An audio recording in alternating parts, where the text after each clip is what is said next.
Welcome, dear viewer. We are here today on the dark side of the internet, and I have a story for you. In a quiet village nestled in a remote valley, there was a legend that spoke of a malevolent spirit of the forest called Wendigo. The Wendigo was said to possess all of those who ventured too deep into the woods, driving them to madness and to do unspeakable acts. One bitterly cold winter day, the villagers noticed something strange going on. All animals in the forest had gone silent, and no tracks were seen in the snow, as if the life had abandoned the forest altogether. Hunters returned empty-handed, speaking of a heavy, oppressive silence that chilled them to the bone more than the winter frost.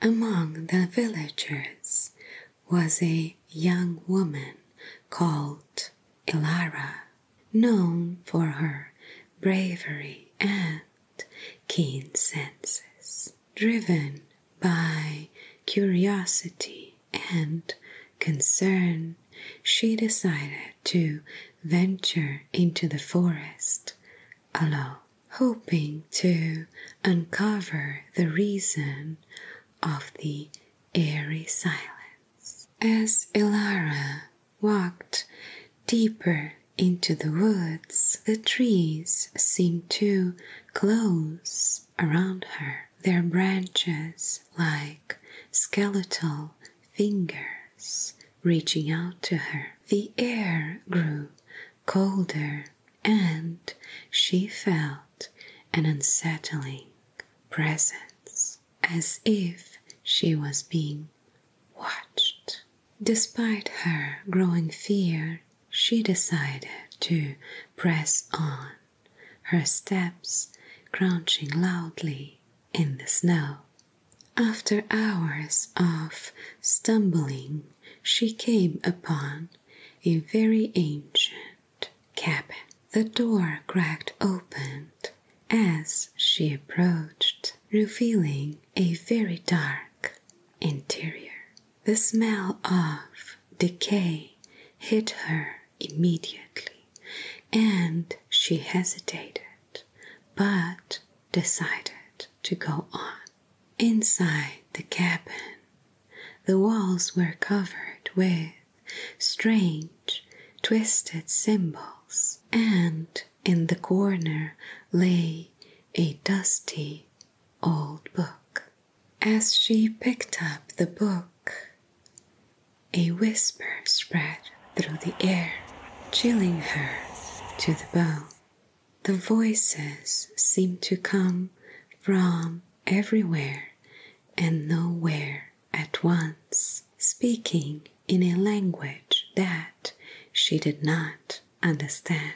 The symbols in the book matched the ones that were spread on the wall, but their meaning eluded her. Suddenly, the whispers grew louder and louder, more insistent, and Ilara felt a frozen grip around her heart. The air around her shimmered, and she saw it. A tall, gaunt creature with hollow eyes and a mouth that seemed too wide, filled with jagged teeth. It was the Wendigo.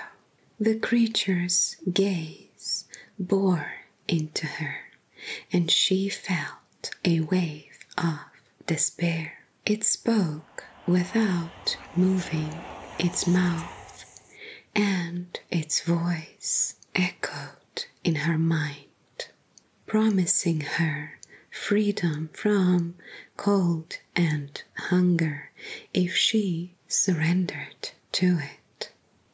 Ilara knew the stories.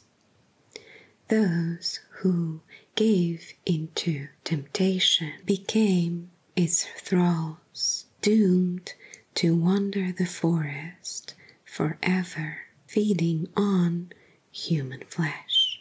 Summoning all her courage, Ilara backed away, clutching the book tightly. The Wendigo followed, its presence more and more oppressive. She turned and fled, her heart pounding, but the forest twisted around her, disorienting her more and more. The trees seemed alive, their branches clawing at her as she ran. Just as it seemed that she would never escape, Ilara remembered a part of the legend. The Wendigo's power was the strongest at the heart of the forest, right near to the cabin. If she could reach the edge of the forest, she might be safe. With a renewed determination, she pushed forward, ignoring the whispering and the cold. Her breath came in ragged gasps, and her vision was blurred, but she could see the trees thinning out ahead.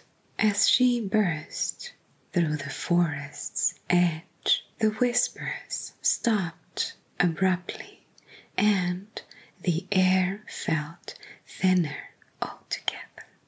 Ilara collapsed, clutching the book, the chill of Wendigo's presence still lingering.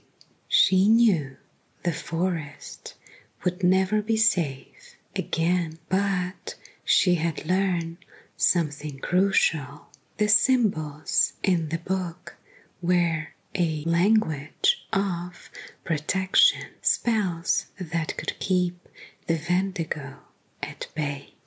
Returning to the village, Ilara shared her story and the book with the elders.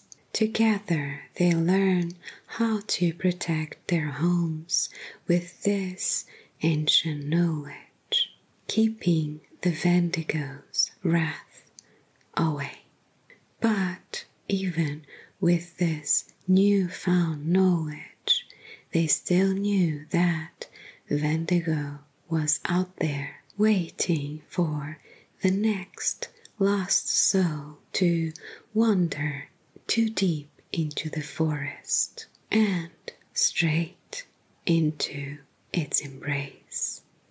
And so the legend of Wendigo grew, a warning to those who might think to challenge the mystery of the ancient woods. Good night, sleep tight, and don't let the Wendigo